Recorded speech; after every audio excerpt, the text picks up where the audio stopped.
जी के नेतृत्व सरकार दी, मजबूत सरकार दी, ताकतवर सरकार दी। इसलिए उनकी मोदी जी की इच्छा शक्ति के कारण और अमित शाह की रणनीति के कारण धारा 370 को हम धाराशाही कर पाए, इस तरीके से हम आगे बढ़ पाए।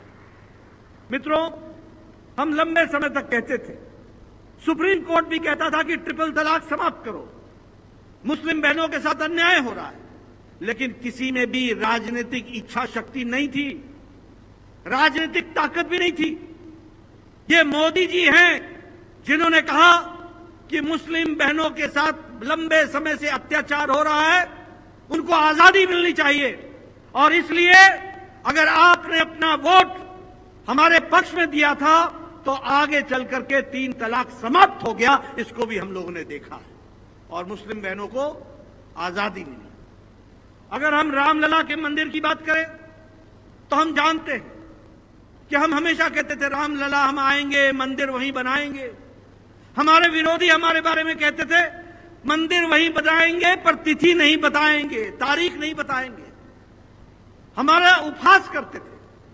लेकिन मोदी जी के नेतृत्व में राम मंदिर के बनने का रास्ता प्रशस्त हुआ और 22 जनवरी को भव्य राम मंदिर और रामलला का प्रतिष्ठान हुआ। ये हमने देखा।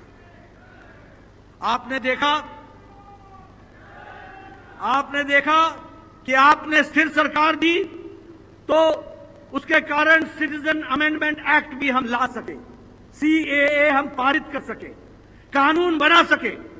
जो हमारे हिंदू भाई बांग्लादेश में, जो हमारे पारसी भाई बांग्लादेश में, जो हमारे क्रिश्चियन भाई बांग्लादेश, पाकिस्तान और हमारे अफगानिस्तान में धार्मिक कारणों से प्रताड़ना हो रही थी और जो भारत आ गए थे, भारत में रह रहे थे, उनको नागरिकता न देने की चाल कांग्रेस पार्टी चला रही थी। लेकिन भारतीय जनता पार्टी ने और महायुति ने, शिवसेना ने मिलकर के इसके खिलाफ काम किया और आपको जानकर के खुशी होगी कि सिटीजन्स अमेंडमेंट एक्ट ला करके उनको नागरिकता देने का काम किया तो भारत की सरकार मोदी जी ने किया। यह भी हमारे ध्यान में है। इसलिए स्थिर सरकार आने का जो रास्ता होता है वो हमारे ध्यान में आता है कि किस तरीके से काम होता है। मैं यहां ये भी कहना चाहूंगा कि ये मजबूत फैसले मोदी जी ने लिए, लेकिन आप यूपीए की सरकार को याद करिए, क्या था उस समय? भ्रष्टाचार करो, परिवारवाद बढ़ाओ, मलाई खाओ, मौज उड़ाओ और जनता को भूल जाओ। इस तरीके के राजनीतिक काम को करने का काम चलता था, वो भी हमारे ध्यान में है। आज हम यहां बैठे हैं, अभी हमारे को संजय कुटे जी ने बताया कि नेशनल हाईवे बन रहे हैं। मैं हाईवे पर तो बाद में आऊंगा, लेकिन मैं सबसे पहले आपको बताना चाहता हूं कि मोदी जी के राज में गांव, गरीब, वंचित, पीड़ित, शोषित, दलित, युवा, महिला, किसान, इनको किसी ने अगर आवाज और ताकत दी तो नरेंद्र मोदी जी की सरकार ने दी। इस बात को भी हमको ध्यान में रखना चाहिए। आप देखिए, मैं सिर्फ कहने के लिए नहीं कह रहा हूं, आप देखिए यह प्रधानमंत्री गरीब कल्याण अन्न योजना, कभी आपने सोचा था कि भारत की जनता को, 80 करोड़ की जनता को भारत सरकार 5 किलो गेहूं या 5 किलो चावल और 1 किलो दाल हर महीने देगी? और कितनों को देगी? 80 करोड़ को। और आपको जानकर के खुशी होगी कि 90 लाख लोग महाराष्ट्र के हैं और 3.5 लाख लोग वो इस जिले के हैं जिनको प्रधानमंत्री गरीब कल्याण अन्न योजना में अन्न मिल रहा है। इसके कारण क्या हुआ? इसके कारण आज 25 करोड़ लोग गरीबी की रेखा से ऊपर आ गए और उनको इज्जत के साथ जीने का अधिकार मिल गया, अबव पॉवर्टी लाइन आ गए। इस तरीके का काम हुआ है।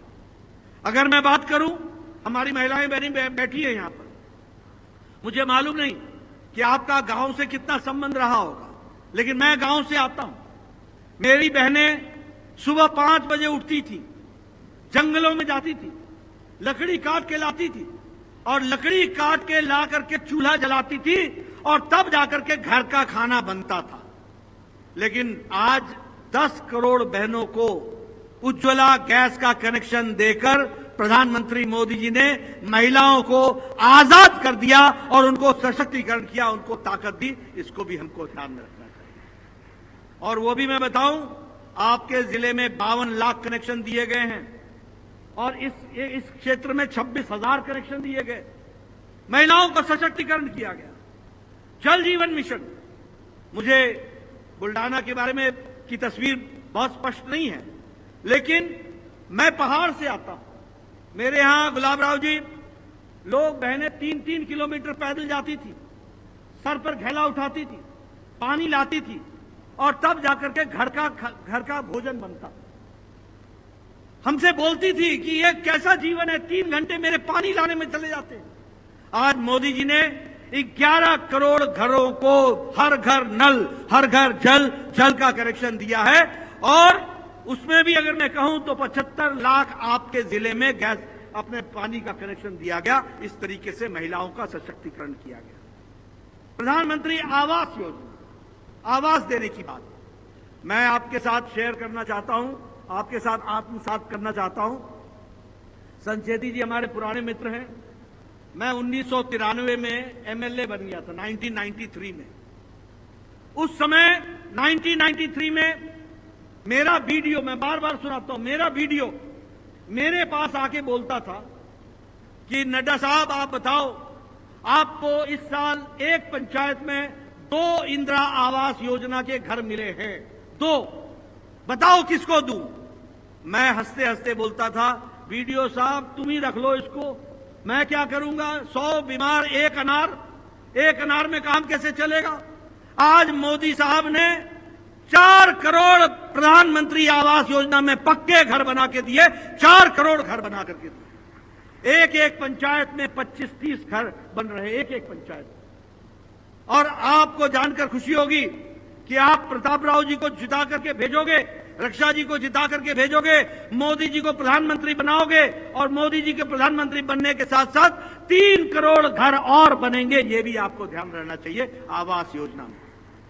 आप बताइए, आयुष्मान भारत, मैं नहीं जानता कि आप लोगों ने कभी वो स्थिति देखी है कि नहीं, लेकिन यहां बैठे सब लोगों ने देखी होगी। लंबे समय से सब लोग विधायक हैं। आप लोग चिट्ठियां लिखा करते थे, प्रधानमंत्री जी, मुख्यमंत्री जी, मेरे इलाके में फलाना गरीब व्यक्ति को कैंसर हो गया है, उसका हार्ट का ऑपरेशन होना है, उसको वेल्व लगना है, उसमें 2.5 लाख रुपए खर्च होंगे, 1.5 लाख रुपए खर्च होंगे, 2 लाख रुपए खर्च होंगे, कृपया अनुदान देने की अनुशंसा करिए। और मुख्यमंत्री और प्रधानमंत्री जी से हमको अनुशंसा मिलती थी। तब तक वो मरीज जिंदा रहता था, नहीं रहता था, इसका हम इंतजार करते थे और फिर वो जीवन उसको मिल जाए तो बहुत अच्छी बात है। आज आपको जानकर खुशी होगी कि प्रधानमंत्री मोदी जी ने आयुष्मान भारत में दुनिया का सबसे बड़ा हेल्थ कवर, 55 करोड़ लोग, भारत की 40% की आबादी जो गरीब है, रिक्शा वाला, ठेला वाला, सब्जी वाला, बस का ड्राइवर, बस का क्लीनर, लिफ्ट मैन, ट्रक का driver, auto rickshaw driver, taxi driver, बाल काटने वाला बार्बर, ऐसे गरीब लोगों को प्रधानमंत्री जी ने 55 करोड़ लोगों को 5 लाख रुपए का हेल्थ कवर दिया, 5 लाख रुपए का हेल्थ कवर। आज कोई भी, और मुझे खुशी है कि आप लोगों ने उसमें जो बच्चे लोग हैं उनको आप लोगों ने अपने लोकल स्कीम में जोड़ लिया है, इसलिए सबके स्वास्थ्य की चिंता की गई है और सबको स्वस्थ रखने के दृष्टि से काम हुआ है। मैं यहां यह भी कहना चाहता हूं कि आज भारत 5वें नंबर की अर्थव्यवस्था बन गया है। 10 साल पहले हम 11वें नंबर पर थे, आज हम 5वें नंबर पर पहुंच गए हैं। हमने ब्रिटानिया को, ब्रिटेन को, ब्रिटिश को, जिसने हमको 200 साल राज किया, उसको पछाड़ करके भारत आज 5वें नंबर की अर्थव्यवस्था है, 5वें नंबर की। और ये दिल्ली का चुनाव है, प्रधान का चुनाव है, प्रधानमंत्री का चुनाव है। आप तीसरी बार प्रधानमंत्री बनाएंगे और भारत 2027 में तीसरी सबसे बड़ी अर्थव्यवस्था बन जाएगा। इस बात को भी हमको ध्यान में रखना चाहिए, तीसरी अर्थव्यवस्था बन जाएगी। इसलिए विकास की दृष्टि से आज मैं महाराष्ट्र में आया हूं। आप सब लोगों का इंडस्ट्री में बहुत बड़ा योगदान है। आज मुझे खुशी है कि आज दवाई बनाने में भारत दुनिया की डिस्पेंसरी बन गया, दुनिया की डिस्पेंसरी। सबसे सस्ती और सबसे असरदार दवाई आज भारत बना रहा है। 138% हमारा एक्सपोर्ट बढ़ गया है। पेट्रोकेमिकल्स में हमारा एक्सपोर्ट 106% बढ़ गया है। और मोबाइल जो आपके हाथों में है अभी, ये मोबाइल 10 साल पहले इस मोबाइल पर लिखा होता था made in China, made in Japan, made in Korea. आज आपके सबके मोबाइल पर लिखा हुआ है मेड इन इंडिया। आज 97% मोबाइल भारत बना रहा है। यह विकास की नई कहानी लिखी गई। जिस हाईवे की आपने बात की, आज हाईवे का जाल बिछ गया है। हजारों किलोमीटर सड़कें बन रही हैं, हाईवेज, एक्सप्रेसवेज, हर तरीके से, एयरपोर्ट्स, रेलवे स्टेशन। मुझे याद है जलगांव का रेलवे स्टेशन, उस समय का रेलवे स्टेशन, और आज जो रेलवे स्टेशन के लिए अमृत भारत में काम हो रहा है, आपके ध्यान में आएगा कि अब ये रेलवे स्टेशन और एयरपोर्ट में अंतर आपको समझ में नहीं आएगा। वर्ल्ड क्लास रेलवे स्टेशन बन रहे हैं। इस तरीके से काम को आगे बढ़ाने का काम। Medical colleges, all India institute of medical sciences, Maharashtra में भी नागपुर में दिया गया मेडिकल, यहां भी मेडिकल कॉलेज दिया गया, यहां भी मेडिकल कॉलेज दिया गया। कभी सोचा था कि हमारे छोटे से शहर में भी हमारा मेडिकल कॉलेज खुलेगा? लेकिन इंफ्रास्ट्रक्चर, बुल्डाना में मेडिकल कॉलेज खुला है इसी साल बना। तो ये कभी सोचा था हमने कि इस तरीके से विकास होगा?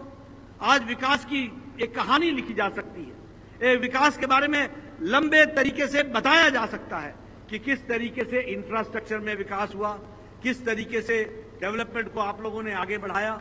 और इसी को पूरा करने के साथ साथ मैं ये भी कहना चाहता हूं कि प्रधानमंत्री मोदी जी ने महाराष्ट्र को विशेष करके ध्यान में रखा है। आज आपका टैक्स का पैसा आपको 4 गुना प्रधानमंत्री जी के द्वारा महाराष्ट्र का बढ़ा दिया गया है। यह भी हमको ध्यान में रखना है। यह भी आपकी जानकारी में आना चाहिए कि ग्रांट इन एड 3.5 गुना बढ़ा दिया गया है। और जब मैं नेशनल हाईवेज की कंस्ट्रक्शन की बात बता रहा था तो 13,000 किलोमीटर की सड़कें यहां पर बनी हैं। 6 वंदे भारत ट्रेन चल रही हैं। अटल सेतु में 18,000 करोड़ रुपए खर्च हुए हैं। और उसी तरीके से सूरत से नासिक तक, अहमदाबाद, सोलापुर, इसका इंप्लीमेंटेशन हो रहा है, सड़क का, कॉरिडोर का। और इसी तरीके से मेट्रो सर्विसेज को भी आगे बढ़ाने का काम किया गया है। मित्रों, विकास की नई नई कहानी लिखने का काम प्रधानमंत्री जी ने किया है। और मैं यहां पर जब आया हूं तो मैं प्रताप राव जी के बारे में भी बोलना चाहूंगा। प्रताप राव जी ने विकास के लिए सामाजिक स्तर पर हर दृष्टि से काम किया है। आपके विकास के लिए दिन रात जुटे रहे हैं। और इसके साथ साथ यहां का आर्थिक विकास हो, इसके लिए भी पूरी ताकत लगाई है। और इसलिए मैं आपसे निवेदन करने आया हूं कि आप 26 तारीख को तीर के निशान पर महायुति के कैंडिडेट प्रताप राव यादव जी को फिर से चुनाव जिता करके भेजें। ये आपसे मैं निवेदन करने आया हूं। मैं इसके साथ साथ ये भी आपको बताना चाहता हूं, एक तरफ आपको विकास की कहानी मैंने प्रधानमंत्री मोदी जी की बताई, एक तरफ आपको राजनीति का परिवर्तन मैंने आपको बताया, लेकिन हमारा विपक्ष किसके साथ है, हमारा विपक्ष कौन है, वो भी आपको जानना चाहिए। एक तरफ प्रधानमंत्री मोदी जी हैं जो विकास और विकास के साथ देश को आगे ले जाने के लिए लगे हैं। दूसरी ओर ये जो महाअघाड़ी गठबंधन है, ये जो इंडी अलायंस है, ये जो घमंडिया अलायंस है, ये अलायंस 2 बातों का है, ये गठबंधन 2 बातों का है। एक गठबंधन है परिवार बचाओ, परिवार को बचाना, परिवार की राजनीति करना। दूसरा भ्रष्टाचारियों को बचाओ। एक तरफ मोदी जी हैं जो बोलते हैं कि भ्रष्टाचार हटाओ, और वो कहते हैं लाल किले से कि मैं भ्रष्टाचार के खिलाफ मुहिम चलाऊंगा और भ्रष्टाचारियों को कानून के हवाले करके जेल में डालूंगा, ये मोदी जी कहते हैं।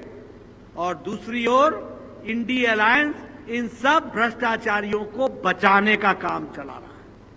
आप बताइए, भ्रष्टाचार मिटाना है ना? जरा जोर से बोलिए, भ्रष्टाचार मिटाना है ना? भ्रष्टाचार हटाना है ना, और वो बोलते हैं भ्रष्टाचारियों को बचाना है। मैं आपको बताता हूं, आप बताइए, ये कोयला घोटाला कांग्रेस ने किया था कि नहीं किया था? जरा जोर से बोलो भाई, कोयला घोटाला किया था कि नहीं किया था? आप बताइए, पनडुब्बी घोटाला किया था कि नहीं किया था? आप बताइए, ऑगस्टा वेस्टलैंड का घोटाला किया था कि नहीं किया था? आप बताइए, 2G 3G का घोटाला किया था कि नहीं किया था? आप बताइए, कॉमनवेल्थ गेम्स का घोटाला किया था कि नहीं किया था? आप बताइए, ये अखिलेश मतलब समाजवादी पार्टी, इसने गोमती रिवर फ्रंट का घोटाला किया कि नहीं किया? लैपटॉप का घोटाला किया कि नहीं किया? फूड ग्रेन का घोटाला किया कि नहीं किया? आप बताइए, लालू और लालू के सारे परिवार ने चारा घोटाला किया कि नहीं किया? आप बताइए, लालू के परिवार ने जमीन के बदले नौकरी का घोटाला किया कि नहीं किया? आप बताइए, लालू के परिवार ने अलकतरा घोटाला किया कि नहीं किया? आप बताइए, ये जो डीएमके के नेता हैं, ये इन लोगों ने घोटाला किया कि नहीं किया, भालू का घोटाला? आप बताइए, स्टालिन की आमदनी 1.34 करोड़ लाख रुपए है कि नहीं है? है कि नहीं है? आप बताइए, ये टीएमसी के नेताओं ने और टीएमसी के मंत्रियों ने ये टीचर भर्ती का घोटाला किया कि नहीं किया? आप देखिए, ये सब घोटालेबाज, ये सब एक साथ इकट्ठे आए हैं। अब देखिए, मैं आपसे पूछता हूं, राहुल गांधी बेल पर है कि नहीं है? बताओ भैया, राहुल गांधी बेल पर है कि नहीं है? आप बताओ, सोनिया गांधी जी बेल पर है कि नहीं है? आप बताइए, पी चिदम्बरम बेल पर है कि नहीं है? आप बताइए, ये कार्तिक चिदम्बरम बेल पर है कि नहीं है? आप बताइए, आजम खान बेल पर है कि नहीं है? आप बताइए, ये हमारे ये टीएमसी के नेता बेल पर है कि नहीं है? डीएमके के नेता बेल पर है कि नहीं है? ये सब बेल पर हैं। या तो आप बताइए, ये मनीष सिसोदिया जेल में है कि नहीं है? अरविंद केजरीवाल जेल में है कि नहीं है? सत्येंद्र जैन जेल में है कि नहीं है? आजम खान जेल में है कि नहीं है? ये या तो जेल में है या बेल पर है। ये सारे भ्रष्टाचारी एक साथ एकत्र आए, और ये सब परिवार की पार्टियां हैं, और हम सब लोग साधारण घरों से आए हुए लोग आज राजनीति में आए हुए हैं, और आपके आशीर्वाद से, आपकी सेवा करते हुए, देश की सेवा करते हुए आगे बढ़ रहे हैं। इस बात को हमको ध्यान में रखना चाहिए, और इसीलिए मैं निवेदन करना चाहता हूं, आपको परिवार की पार्टी का भारत का नक्शा दिखा दूं। बताओ, फारूक अब्दुल्ला परिवार की पार्टी है कि नहीं है? फारूक अब्दुल्ला, उमर अब्दुल्ला परिवार की पार्टी है कि नहीं है? महबूबा मुफ्ती परिवार की पार्टी है कि नहीं है? सुखबीर बादल परिवार की पार्टी है कि नहीं है? चौटाला परिवार की पार्टी है कि नहीं है? समाजवादी पार्टी अखिलेश डिंपल परिवार की पार्टी है कि नहीं है? लालू, राबड़ी, तेजस्वी, तेज प्रताप परिवार की पार्टी है कि नहीं है? आप बताओ, ममता, अभिषेक परिवार की पार्टी है कि नहीं है?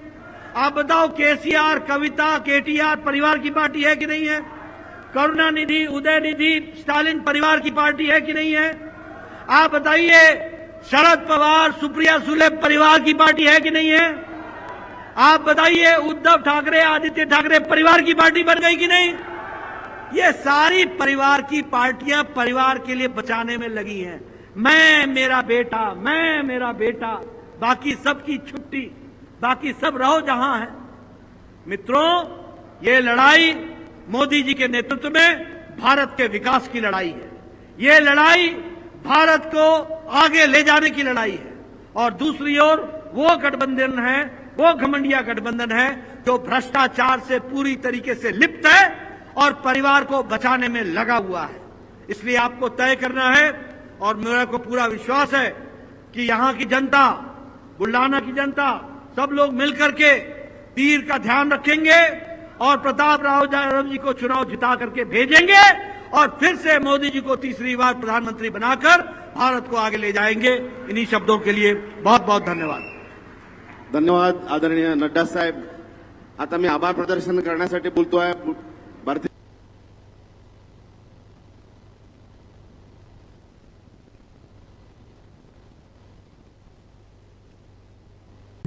কি করছো? এই ভাবছি আমাদের